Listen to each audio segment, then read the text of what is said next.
a couple of years ago, I developed a framework for social and emotional learning, and in it are 3 dimensions. So a lot of people think of social emotional learning just being about teaching kids these skills, and that's really where the field started, and I think it's important. But secondly, what is important is the learning context, the learning environment. Is it a nurturing, supportive, participatory context where students and children feel valued, they feel their voice is heard, they feel cared for, there's adults to whom they can go to if they need help?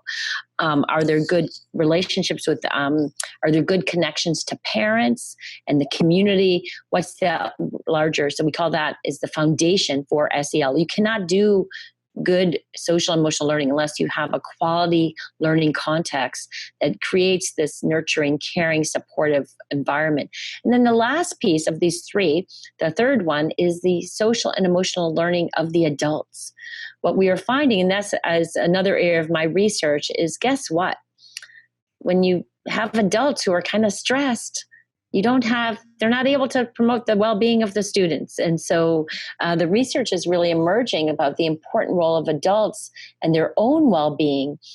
There was a study done, I'll just tell you briefly, interesting study done by myself and one of my colleagues at the Human Early Learning Partnership, Dr. Ava Oberle, in which we looked at stress contagion in the classroom.